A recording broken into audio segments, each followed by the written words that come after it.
Good morning, class 9th. I hope all of you are very well at your home. Very few students have sent their homework, okay, of exercise 2.4 question number 5. Okay, I request all of you, please try to do the questions and send to your respective subject teacher. It means class 9C and 9th E students will send their work to me of mathematics. Okay, today we are going to discuss about algebraic identities and exercise 2.5. So let's see. Today's topic is algebraic identities.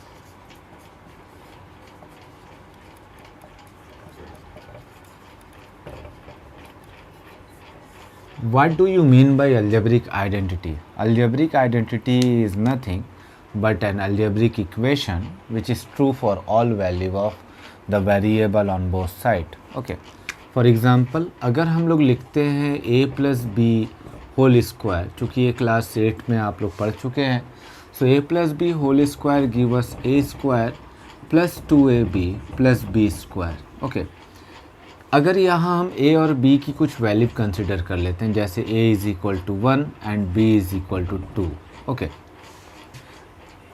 तो question ये है कि what is an algebraic identity. तो मैंने बोला algebraic identity is a type of algebraic equation which is true for all values of variables. Okay, इसमें जितने भी वेरिएबल हैं, अगर वहाँ पे हम कोई भी वैल्यू पुट करते हैं तो LHS एंड RHS हमेशा बराबर आएगा. जैसे यहाँ हमने मान लिया a is equal to 1 and b is equal to 2. तो आइए चेक करते हैं. अगर यहाँ 1 प्लस 2 स्क्वायर और यहाँ 1 का स्क्वायर प्लस 2 1 2 प्लस 2 का स्क्वायर. ओके, मैं मल्टीप्लाई दिखाने के लिए मल्टीप्लाई के साइन से बेहतर समझता हूँ ब्रैकेट में लिखना. ओके, क्योंकि इससे कन्फ्यूज़न भी आपको कम होगा. तो ये हो जाएगा 3 का स्क्वायर 1 का स्क्वायर 1 2 2 जा 4 एंड 2 2 जा 4.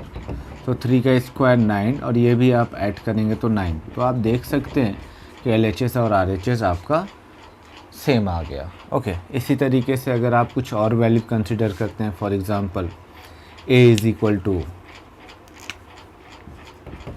3 and b is equal to 4, फिर हम लोग देखते हैं क्या आता है. 3 प्लस 4 का स्क्वायर इज़ इक्वल टू 3 का स्क्वायर प्लस 2 3 4 प्लस 4 का स्क्वायर. ओके, तो 3 प्लस 4 7 का स्क्वायर, 3 का स्क्वायर 9 और ये हो जाएगा 3 2 जा 6 एंड 6 4 जा 24 एंड 4 4 जा 16. तो 7 7 जा 49 और आप ये ऐड करेंगे तो ये भी 49 आएगा. ओके, तो मुझे उम्मीद है कि अलजेब्रिक आइडेंटिटी आपको बात समझ में आ रही होगी कि कहते किससे हैं. अलजेब्रिक आइडेंटिटी कुछ और नहीं होता है, वो अलजेब्रिक इक्वेशन होता है. इक्वेशन का मतलब ऐसी इक्वेशन जो इक्वेट हो रहे हो एक दूसरे से. ओके, ऐसे पॉलिनोमियल जो इक्वेट हो रहे हो और उनमें या उनकी वेरिएबल्स में अगर हम कोई भी वैल्यू रखते हैं तो वो हमेशा left hand right hand side हमें क्या देते हैं, इक्वल देते हैं. ओके, तो यही हमारा अलजेब्रिक आइडेंटिटी होता है. What is algebraic identity? Algebraic identity is an algebraic expression or equation which is true for all the variables, all the value of present variable. अब बात कर लेते हैं कि क्लास 8 में हम लोगों ने किन किन algebraic identities के ऊपर डिस्कस किया था. क्लास 8 में हम लोग पढ़ चुके हैं x plus a x plus b is equal to X square plus X square plus A plus B X plus A B. Okay, एक आइडेंटिटी हम लोग पढ़ चुके हैं एक्स प्लस वाई का होल स्क्वायर या ए प्लस बी का whole square. So A plus B का होल स्क्वायर ए square plus 2ab plus B square. और पढ़ चुके हैं हम लोग ए माइनस बी का होल स्क्वायर ए square minus 2ab plus B square. और हम लोग पढ़ चुके हैं a plus b and a minus b, so a square minus b square. Okay, तो इन सभी आइडेंटिटीज़ को हम लोगों ने डिस्कस कर लिया था क्लास 8 में. मैं दोबारा से आपको जो है कि एक्सप्लेन कर देता हूँ इस बार क्लास 9th में जो एक्सरसाइज है हमारा, यहाँ पर हम हर आइडेंटिटी को उसके जनरल क्लासिकल फॉर्म यानी जनरल फॉर्म में भी यूज़ करेंगे और उसके कन्वर्स फॉर्म में भी यूज़ करेंगे। ओके, तो जब क्वेश्चन करेंगे तब हम इन दोनों वर्ड्स को जो है कि समझने की कोशिश करेंगे। आइए देखते हैं आइडेंटिटीज़ आते कैसे हैं। तो ये कुछ और नहीं है, बाइनोमियल का प्रोडक्ट है। इसके लिए आपको एक प्रॉपर्टी मालूम होनी चाहिए, वो प्रॉपर्टी है distributive property, distributive property. Okay, अब मुझे उम्मीद है आप में से बहुत से लोगों को ये अच्छे तरीके से मालूम होगा। ये कुछ और नहीं होता है, मल्टीप्लिकेशन ओवर एडिशन होता है। ओके, मल्टीप्लिकेशन ओवर एडिशन, ध्यान से समझिएगा। ये multiplication over addition means a multiply by b plus c, it means a multiply by b as well as a multiply by c। ठीक है, यानी उस ब्रैकेट के बाहर जितनी भी वैल्यूज मौजूद रहेंगी, उस ब्रैकेट के अंदर जितने टर्म्स हैं उन सभी के साथ उसका मल्टीप्लिकेशन होगा। यही हमारा डिस्ट्रीब्यूटिव प्रॉपर्टी है और इसी का इस्तेमाल हम इस फॉर्मूले को ड्राइव करने के लिए करते हैं। तो फॉर्मूले का डेरिवेशन देख लेते हैं। अगर आपको फाइंड करना है a प्लस बी का होल स्क्वायर, तो स्क्वायर का मतलब क्या होता है, सेम नंबर का आपस में मल्टीप्लिकेशन। ओके, तो a plus B whole square का मतलब एक्चुअल है a plus B into A plus B. Okay, a plus B का आपस में मल्टीप्लिकेशन। अब यहाँ पर हम देखेंगे पहला जो टर्म है उसमें भी इनसाइड दो टर्म्स हैं, तो इस a का मल्टीप्लाई करेंगे इस a प्लस बी में और साथ में प्लस b का भी मल्टीप्लाई करेंगे a प्लस बी में। ओके, तो हमने a का भी मल्टीप्लाई इन दोनों टर्म्स में कर लिया, b का भी कर लिया। इसको एक्सपेंड करेंगे बाय डिस्ट्रीब्यूटिव प्रॉपर्टी, तो आप देखेंगे ये a और a स्क्वायर, a और b आपका ab, यहाँ b और a आपका ab। जनरली हम लिखते समय डिक्शनरी पैटर्न का यूज़ करते हैं, यानी अल्फ़ाबेट्स को जो है एक ऑर्डर में लिखते हैं। बी ए भी आप लिख सकते हैं बट ए बी ही लिखना तो ज़्यादा बेहतर है। तो अब बी और बी आपका बी स्क्वायर। सो यहाँ लाइक टर्म्स हैं, ये दोनों ऐड हो जाएंगे इनके कोफिशिएंट्स, तो 2ab प्लस बी स्क्वायर। तो इस तरीके से a प्लस बी के होल स्क्वायर के फॉर्मूले का डेरिवेशन हो चुका है।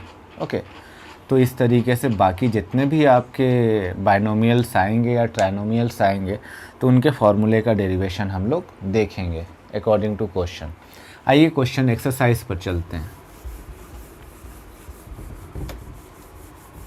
एक्सरसाइज 2.5, बहुत से बच्चे एक्सरसाइज 2.1, 2.2, 2.3 नहीं किए हैं, तो उनके लिए भी मैं वीडियो बनाकर डाल दूंगा, लेकिन बहुत से बच्चे ये सारा एक्सरसाइज जो है कर चुके हैं। ओके, तो एक्सरसाइज 2.5 के क्वेश्चंस हम लोग पिकअप करते हैं, उठाते हैं। चलिए देखते हैं क्या है। एक्सरसाइज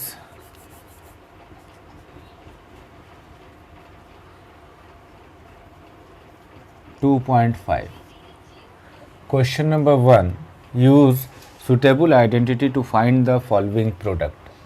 तो पहला दिया हुआ है x plus 4 and x plus 10। Okay, तो और दूसरा पार्ट दिया हुआ है x plus 8 and x minus 10। तो चलिए देखते हैं इसको कि कैसे होगा ये। जब आप इस क्वेश्चन को ध्यान देंगे तो ये आइडेंटिटी मैच कर रही है ये क्वेश्चन मैच कर रहा है किस आइडेंटिटी से। तो पहली आइडेंटिटी जो हम लोगों ने पढ़ी थी x plus A and x plus B, जो कि हमें क्या देता है X square plus A plus B X plus A B. Okay, तो ये आइडेंटिटी आपको याद रखनी है। अगर याद नहीं हो पा रही है तो आप वैसे ही इसको एक्सपेंड कर सकते हैं। x का मल्टीप्लाई होगा x प्लस बी में और फिर प्लस a का मल्टीप्लाई होगा x प्लस बी में। एक्सपेंड करेंगे तो X square plus B X और इसमें ax प्लस ए बी, इन दोनों टर्म्स में x कॉमन हो रहा है। So X square x common लेंगे तो बचेगा a प्लस बी या b plus A X A B. Okay, तो ये आइडेंटिटी आपको याद रखनी है कि ये आइडेंटिटी कुछ इस तरीके से होती है। अब इससे रिलेटेड इस क्वेश्चन को हम लोग सॉल्व करते हैं। आपको केवल कंपैरिजन आना चाहिए। Okay, x+4 and x+10। अगर आप गौर से देखें तो a एक्चुअल इक्वेट होता है 4 से और b 10 से। ओके, तो a और b हमारे क्या है, 4 और 10 है, और x हमारा एज इट इज़ x है। तो हम इसे लिख सकते हैं x² प्लस a की जगह 4, b की जगह 10, और x हमारा x ही है, प्लस a 4 एंड b 10। तो आप इसे एक्सपेंड करेंगे, x² प्लस 14x प्लस 40, ये आपका सोल्यूशन होगा। ओके, तो आई होप कि आप लोगों को समझ में आ रहा होगा कि किस तरीके से करना है। इसी तरीके से सेकंड पार्ट को देखते हैं। सेकंड पार्ट दिया हुआ है x+8 एंड x-10। तो यहाँ पर सबसे पहले आप आइडेंटिटी लिखेंगे। आइडेंटिटी क्या है हमारी, x+a and x+b is equal to x² plus a plus b x plus A B. Okay, और इसी पर हमने वैल्यू को रख देना है। तो यहाँ x हमारे x है, a हमारा 8 है, b हमारा -10 है। Okay, so x² 8 -10 x plus 8 and -10। Bracket का इस्तेमाल करने से यही फ़ायदा होता है कि आप नेगेटिव वैल्यू को आसानी से जस्टिफाई कर सकते हो। सो ये x² -2x और ये हो जाएगा -80। ओके, सो x² -2x -80। इसी तरीके से आप बाकी के भी क्वेश्चंस को कर सकते हैं काफ़ी आसानी से। तो इसके जितने भी पार्ट बचे हैं, 3rd, 4th एंड 5th, आप ट्राई कीजिएगा और उसे सॉल्व करके आप जो है कि मेरे व्हाट्सएप नंबर पर भेजेंगे। ठीक है, ख़ासतौर पे class 9C and 9th E। चलिए आइए क्वेश्चन नंबर 2 की तरफ बढ़ते हैं।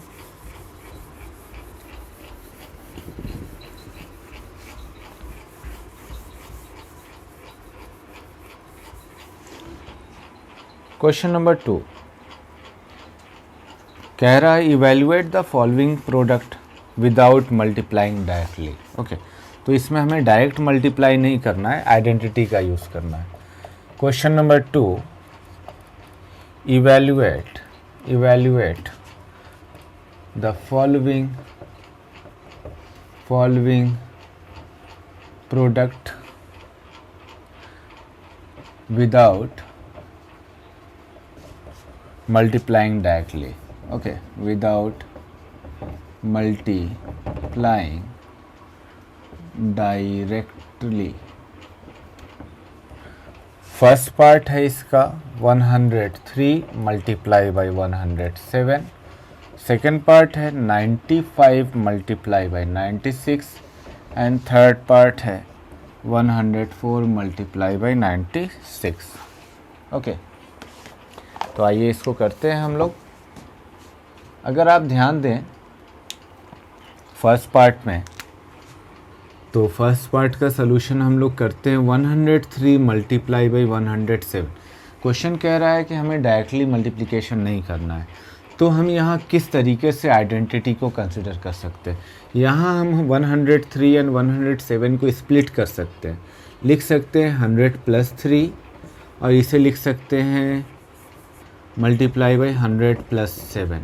ओके, अगर आप ध्यान दें तो ये एक आइडेंटिटी से मैच कर रहा है। वो कौन सी है, x+a एंड x+b, यानी पहला जो टर्म है वो सेम है, बाकी a और b आपका दिया है। तो ये x² a + bx + ab।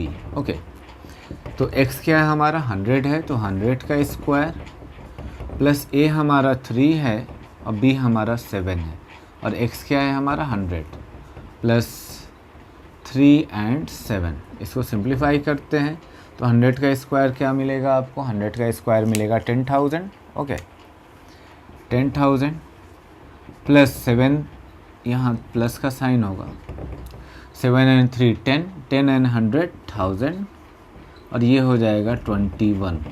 Okay, तो इसे हम लिख सकते हैं 11021, ये हमारा प्रोडक्ट होगा 103 एंड 107 का बाय यूजिंग दिस आइडेंटिटी।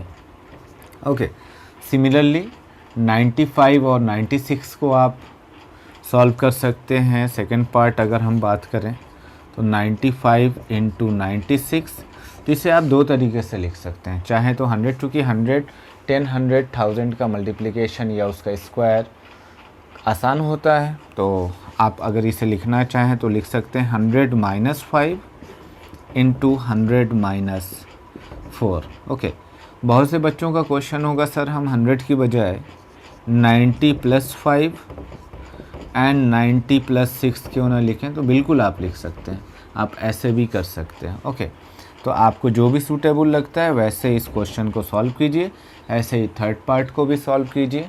ठीक है, थर्ड पार्ट में एक और आइडेंटिटी आप लगा सकते हैं, जैसे 104 है तो यहाँ आप लगा सकते हैं ए स्क्वायर माइनस बी स्क्वायर वाली आइडेंटिटी, यानी एक ब्रैकेट में a प्लस बी, एक ब्रैकेट में a माइनस बी। आप देख सकते हैं 104 को आप क्या लिख सकते हैं, 104 को लिख सकते हैं आप 100 प्लस 4 और इसे लिख सकते हैं 100 माइनस 4। ओके, तो 100 प्लस 4 और 100 माइनस 4, तो a प्लस बी और a माइनस बी एक आइडेंटिटी बन जाएगी। अगर वैसे नहीं सॉल्व करते हैं तो आप इस आइडेंटिटी पर भी इसे सॉल्व कर सकते हैं। तो क्वेश्चन नंबर 1 के जितने रिमेनिंग पोर्शन है उसको भी आप सॉल्व करें, एंड क्वेश्चन नंबर 2 में ये second and third part solve करके आप मुझे बाय इवनिंग भेजें। Okay, so thank you for watching.